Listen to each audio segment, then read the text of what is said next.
जय श्री राम। नमस्कार दोस्तों, कैसे हो आप सब। आशा करता हूं कि आप लोग अच्छे होंगे, स्वस्थ होंगे। मित्रों, इस कलयुग के प्रत्यक्ष देवता राम भक्त हनुमान जी को कौन नहीं जानता है। पीड़ा में रहे भक्त यदि हनुमान जी को पुकार दे तो महावीर हनुमान दौड़े चले आते हैं और हनुमान जी महाराज की कृपा दृष्टि भक्तों के ऊपर पड़ते ही हर एक कष्ट तत्क्षण समाप्त हो जाता है। दोस्तों, आज मैं आपको बताऊंगा हनुमान चालीसा के 3 दिन संकल्प पाठ की संपूर्ण विधि। कब करना है, कैसे करना है, किस तरीके से मनोकामना आपको लिखना है, सारी बातें बताऊंगा। आशा करता हूं दोस्तों कि आप लोग यह वीडियो पूरा अंत तक जरूर सुनेंगे। सबसे पहली बात बता दूं दोस्तों, अगर आप लोग इस वीडियो को पूरा नहीं सुनते हैं तो आप हनुमान जी महाराज का अति प्रभावशाली पाठ 3 दिन संकल्प पाठ ठीक तरीके से नहीं कर पाएंगे और आप उसकी विधि से चूक जाएंगे। इसलिए मैं चाहता हूं कि आप पूरे ध्यान पूर्वक इस विधि को जरूर सुने। पाठ कब तक, कितने दिनों तक करना है, ध्यान पूर्वक इस विधि को जरूर सुने कि पाठ कब तक, कितने दिनों तक करना है। क्योंकि बहुत से भक्त गलती कर जाते हैं क्योंकि उन्हें विधि समझ में नहीं आती है। इसलिए दोस्तों, मैं आपसे अनुरोध कर रहा हूँ कि आप कहीं मत जाइएगा और ध्यान पूर्वक इस विधि को जरूर सुनिएगा। तो चलिए बिना देरी के इस विधि के बारे में जानते हैं। मित्रों, आपको बता दे कि हनुमान जी महाराज का 3 दिन संकल्प पाठ आपके जीवन के हर तरीके के संकटों को दूर कर देगा और यहाँ तक कि हनुमान जी महाराज को आपके पास आना ही होगा आपके संकटों को दूर करने के लिए। आपके जो दुख है, परेशानियां है, जो भी है, चाहे वो नौकरी पैसा है, गाड़ी है, बंगला है, घर है या तबीयत खराब है या फिर कोई अन्य इच्छा है, उसको आप पूरा करना चाहते हैं तो यह पाठ एक ऐसा शक्तिशाली चमत्कारिक पाठ है जिसको करने के बाद दोस्तों आपकी मनोकामना जरूर पूरी होगी। और मुझे पूर्ण विश्वास है इस बात का कि आप हार नहीं मानेंगे। दोस्तों, जीवन में कभी आप हार मत मानिए। देखिए, मैं आपको पहले बता देता हूँ कि अगर एक बार इस पाठ को करने से अगर आपकी मनोकामना व इच्छा पूरी नहीं हुई तो ऐसा नहीं है कि होगी ही नहीं। बस एक बात कहना चाहूँगा, गलत चीज को पाने के लिए और किसी के अहित के लिए यह पाठ करने की कोशिश भी मत कीजिएगा, क्योंकि हनुमान चालीसा का यह पाठ एक तांत्रिक प्रक्रिया विधि है। हनुमान चालीसा की 3 दिन संकल्प पाठ की पूरी विधि कैसे करना है, संकल्प कब करे, भोजपत्र कैसे रखे, पाठ कब तक करे, मनोकामना आपको कैसे लिखनी है, और मेरा पूर्ण विश्वास है कि इस पाठ के करने के बाद आपके जीवन में कोई दुख शायद ही आ जाए, आएगा ही नहीं। क्योंकि जिस प्रकार से हनुमान जी महाराज की कृपा आप पर बरसने वाली है ना दोस्तों, जिस तरीके से आपको हनुमान जी की कृपा प्राप्त होगी उससे आपके जीवन के वह सारे कष्ट मिट जाएंगे। संकट मोचन महाबली बहुत दयालु है दोस्तों, कभी भी अपने भक्त को खाली हाथ जाने नहीं देते। बस इस वीडियो को ध्यान से सुनिए। चलिए दोस्तों, बिना देरी करे इसकी विधि के बारे में जानते हैं। लेकिन उससे पहले आपसे अनुरोध करता हूं कि अगर अभी तक आपने इस वीडियो को लाइक नहीं किया है तो प्लीज जल्दी से इस वीडियो को लाइक करके हमारे इस चैनल को सब्सक्राइब जरूर कर दीजिएगा और बेल आइकन को प्रेस कर दीजिए ताकि हर वीडियो आपको सबसे पहले मिल सके। दोस्तों, मंगलवार से आप हनुमान चालीसा के 3 दिन पाठ का यह प्रयोग करेंगे और यह प्रयोग शुक्ल पक्ष के प्रथम मंगलवार से करना है। यह पाठ रात्रि को 10 बजे से प्रारंभ करना है, यानी कि रात को 10 बजे से आप इस पाठ को प्रारंभ करेंगे और आप चाहे तो 9:30 बजे या 9 बजे से भी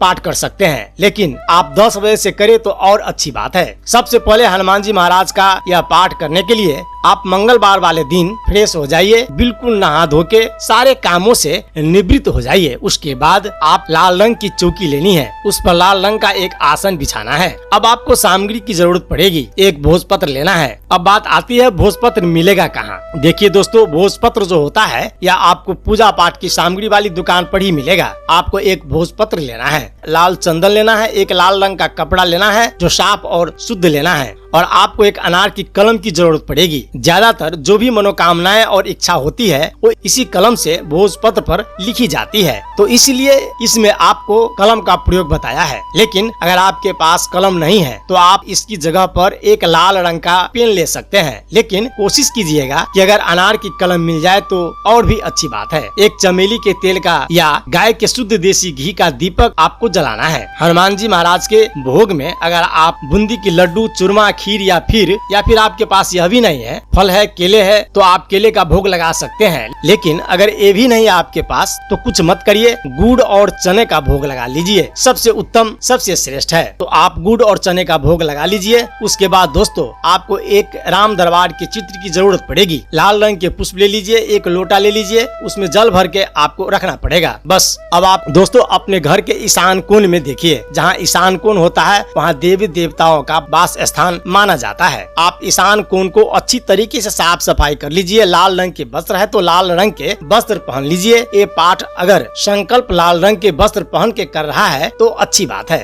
अगर लाल रंग के वस्त्र नहीं है तो आप पीले रंग के भी पहन सकते हैं, लेकिन काले और नीले रंग के वस्त्र का प्रयोग बिल्कुल भी न करें। अब आपको लाल रंग की चौकी के ऊपर आपको एक लाल रंग का जो कपड़ा आपने लिया था उसको बिछाना है। बिछाने के बाद दोस्तों वहाँ पर आपको हनुमान जी महाराज के साथ साथ आप गणेश जी की मूर्ति को स्थापित कीजिए। आप वहाँ पर उन्हें विराजित कीजिए। उसके बाद राम दरबार का जो चित्र की मैंने बात की थी वो लगाइए। राम दरबार का चित्र अगर आपके पास नहीं है तो कोशिश कीजिए कि आपके पास राम दरबार का क्षेत्र मिल जाए, आप ले आइए। अब आप राम दरबार के क्षेत्र वहाँ पर विराजमान करेंगे। उसके बाद एक थाली में आपको अक्षत यानी कि चावल की बात कर रहा हूँ और फूल माला आप लाल या पीले रंग के पुष्प रख लीजिए और एक लोटा जल की आपको जरूरत पड़ेगी। अब आप आसन बिछा लीजिए लाल रंग का। आप ध्यान रख लीजिए कि जब आप संकल्प पाठ करने जा रहे हैं तो सारी सामग्री आपके पास होनी चाहिए ताकि आपको बाद में किसी तरह की कोई समस्या आपके बीच में न आए। किसी भी तरीके का मन में विचार मत करिएगा, नकारात्मक शक्तियाँ आपके पास होगी और आपके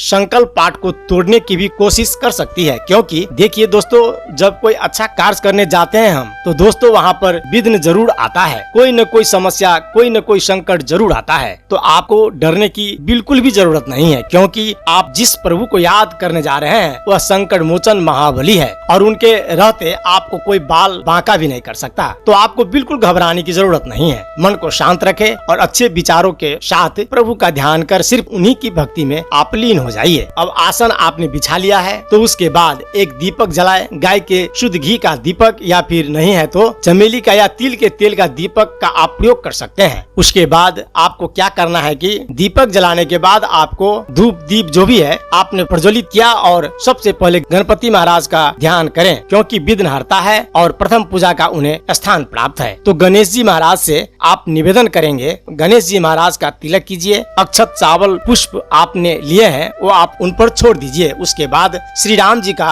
अक्षत चावल पुष्प आपने जो लिए हैं आप उन पर छोड़ दीजिए। इसके बाद श्री राम जी का आप तिलक कीजिए। माता जानकी, लक्ष्मण भैया और हनुमान जी महाराज विराजमान है, उनका भी आप तिलक करें। हनुमान जी की प्रतिमा अगर आपने वहाँ पर अलग से रखे हैं तो उनका तिलक करें। अक्षत धूप दीप चावल आप उन पर छिड़क दीजिए और उसके बाद दोस्तों आपको प्रसाद में जो मैंने आपको बताया था वो भोग लगाइए। बहुत ही आसान तरीके से मैं आपको बताने जा रहा हूँ दोस्तों। अब भोग में आप खीर का भोग लगा सकते हैं, केले का भोग लगा सकते हैं, नहीं तो गुड़ और चना है वो सबसे श्रेष्ठ उत्तम प्रसाद है और आसानी से आपको उपलब्ध भी हो जाएगा, तो आप वह लगा सकते हैं। उसके बाद गणपति जी के ध्यान करना है, उनसे आप प्रार्थना कीजिए कि हे गणपति महाराज, आज मैं यह हनुमान जी महाराज का संकल्प पाठ है 3 दिनों का, यह मैं करने जा रहा हूँ या करने जा रही हूँ और मुझे पूर्ण विश्वास है कि आप मेरे इस पाठ को पूर्ण करने की कृपा करेंगे। ऐसा आशीर्वाद आप मुझे प्रदान करें। अब अपने दाहिने हाथ में थोड़े से पुष्प और चावल रखकर यानी कि अक्षत रखकर उसमें थोड़ा लोटे से जल डाले। उसके बाद आपको संकल्प लेना है। संकल्प एक ऐसी चीज होती है कि हम उस चीज के लिए बाध्य हो जाते हैं, जैसे कि हम कसम खा लेते हैं कि हाँ हमें यह कार्य अपने इसी समय पर लगातार इतने दिनों तक हमें करना है, चाहे हमें कुछ भी हो जाए। अब आपको संकल्प में आपको सबसे पहले अपने नाम के साथ अपना नाम, अपना गोत्र, आप कहाँ से है, किस शहर में आप रह रहे हैं, यह सारी चीजें आपको बतानी है। उसके बाद आप हनुमान जी महाराज के साथ साथ प्रभु श्री राम का ध्यान कीजिए और उनसे आग्रह कीजिए कि हे संकट मोचन महाबली हनुमान जी महाराज, हे प्रभु श्री राम जी, मैं आज आपका हनुमान चालीसा का 3 दिन संकल्प पाठ को करने जा रहा हूँ या करने जा रही हूँ। किस समस्या और किस परेशानी के लिए आप यह पाठ करने जा रहे हैं वह समस्या परेशानी बताइए। देखिए, एक समस्या जो आपके जीवन में ज्यादा बड़ी है, जिसके लिए आप लड़ रहे हैं, वो समस्या आप एक ही रखिए तो ज्यादा अच्छी बात होगी। एक से ज्यादा समस्या के लिए करेंगे तो आप बाद में इस पाठ को कर लीजिएगा, लेकिन आप समस्या अपनी एक ही रखिए। एक मनोकामना को आप पूरा करने की कृपा करें। उसके बाद आपको इसी तरीके से बोलते हुए हनुमान जी महाराज का ध्यान करते हुए कि मैं इतने दिनों तक आपका संकल्प पाठ को करूंगा या करूंगी और आप मुझे आशीर्वाद दीजिए कि बिना किसी विघ्न बाधा के, बिना किसी संकट के यह मेरा हनुमान चालीसा का 3 दिन संकल्प पाठ पूर्ण हो। ऐसा कहते हुए आप जो अक्षत और चावल अपने हथेली पर रखे हैं हनुमान जी महाराज के सामने धरती माता पर छोड़ दीजिए। अब संकल्प हो गया, अब पाठ की तरफ चले। अब आप इस बात को ध्यान से सुनिए कि सबसे पहले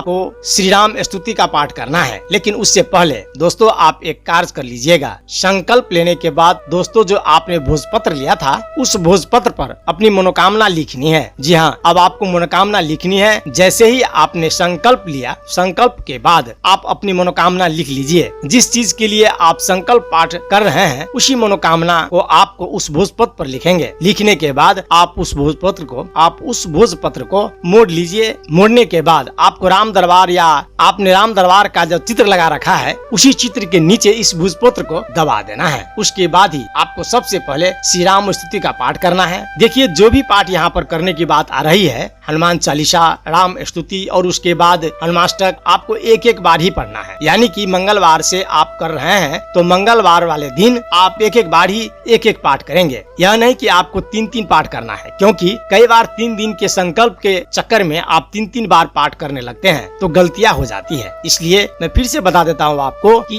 एक एक पाठ करना है। सबसे पहले आपने श्री राम स्तुति का पाठ करना है, वो एक बार करेंगे। उसके बाद आप हनुमान चालीसा का पाठ करेंगे, वह भी आपको उसी समय पर एक बार ही करना है। एक बार करने के बाद हनुमान अष्टक का पाठ कीजिएगा, वह भी एक ही बार। उसके बाद आपको हनुमान जी महाराज की आरती करनी है कपूर के साथ। तो कपूर के साथ आप आरती जरूर करिएगा। कपूर के बिना आप आरती न करें, कपूर के साथ ही आप आरती करें। उसके बाद आपको जो प्रथम दिन का कार्य था यह अब पूर्ण हो गया। अब आपको वहाँ से उठ जाना है। तो देखिए यह आपका प्रथम दिन यानी कि मंगलवार का पहले दिन का कार्य पूरा हो गया। ठीक इसी समय पर इसी प्रक्रिया से आपको अगले दिन यानी कि बुधवार के दिन आपको यही काम करना है। एक एक बार ही आपको पाठ करना है। जल आपने जो रखा है वो एक ही बार रखा रहेगा, आपको उसको बार बार बदलने की जरूरत नहीं है, उसको वैसे ही रहने दीजिएगा। आप रोज जल को चेंज कर देते हैं, ऐसा नहीं करना है। और इस पाठ में जल को पीना नहीं है, जल आपने वही रखा है वो उसको वैसे ही रखें। अगले दिन यानी कि बुधवार वाले दिन भी आपको ठीक इसी समय पर बैठकर इसी तरीके से आप पाठ करेंगे। लेकिन आप ध्यान रखेंगे कि संकल्प आप नहीं लेंगे, क्योंकि कई बार क्या होता है कि अगले दिन भी आप लोग संकल्प ले लेते हैं। आपको लगता है कि 3 दिन का पाठ है तो 3 दिन संकल्प भी लेना होगा, ऐसा नहीं है। आपको संकल्प सिर्फ पहले दिन ही लेना है। लेकिन बुधवार वाले दिन आप ठीक इसी प्रकार से उसी समय पर बैठकर यानी कि रात्रि 10 बजे से आपको बैठना है। 10 बजे से आपको पूजा करनी है। जो प्रसाद भोग बना रखा है आप हनुमान जी महाराज के सामने लगाएंगे, दीपक जलाएंगे, अक्षत, तावल, धूप, दीप जो भी है आप उनको छिड़केंगे, तिलक करेंगे और इस तरीके से एक एक बार आप ये पाठ करके हनुमान जी महाराज की आरती करके फिर वापस उठ जाएंगे। ठीक इसी प्रकार से आपको तीसरे दिन अर्थात बृहस्पतिवार वाले दिन भी आपको यह प्रक्रिया करनी है। शुक्रवार के दिन आता है तो आप लोग प्रश्न पूछते हैं कि आपको चौथे दिन क्या करना है, क्या पूजा करनी है, क्या पाठ करना है या नहीं करना है, हम किस तरीके से करें। तो देखिए चौथे दिन आप नॉर्मल जैसे आप हनुमान जी महाराज के सामने धूप दीप जलाते हैं, आरती करते हैं, उसी तरीके से आप कर सकते हैं। 3 दिन का यह पाठ था, 3 दिन आपने पढ़ लिया। उसके बाद आपको चौथे दिन पढ़ने की आवश्यकता नहीं है, लेकिन आप हनुमान चालीसा का पाठ जरूर कर सकते हैं। उसके बाद आपको 5वें दिन यानी कि शनिवार के दिन जल्दी ही आप अपना नहा धो लीजिए, निवृत्त हो लीजिए सारे कामों से। उसके बाद आप हनुमान जी महाराज के मंदिर चले जाइए। अब जब मंदिर जाएंगे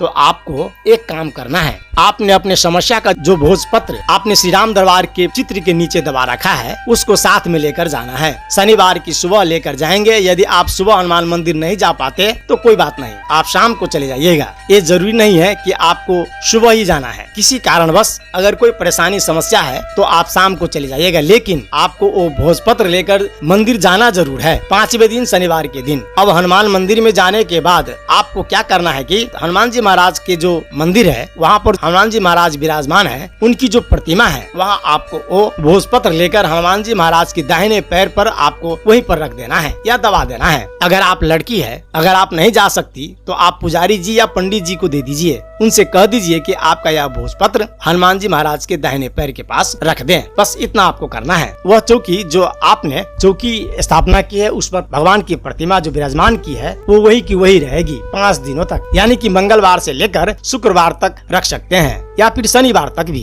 क्योंकि शनिवार को आप भोजपत्र लेकर जाएंगे तो आप शनिवार तक रख सकते हैं। मंदिर से वापस आने के बाद वह स्थान परिवर्तित कर सकते हैं, लेकिन यह सारा कुछ आपको परिवर्तित करना है उसी दिन जिस दिन आपने भोजपत्र उठाया है। उससे पहले आपको वहाँ से कोई भी चीज, कोई भी वस्तु आपको नहीं हटानी है। जो दरबार लगा हुआ है वैसा का वैसा रहेगा। आशा करता हूँ दोस्तों कि यह वीडियो में दी गई जानकारी आपको जरूर अच्छी लगी होगी। मुझे विश्वास है कि आपके जीवन के संकट हनुमान जी महाराज जल्द ही दूर करेंगे। दोस्तों, यह वीडियो कैसे लगी आप हमें कमेंट बॉक्स में अपनी राय जरूर दीजिएगा। जय श्री राम।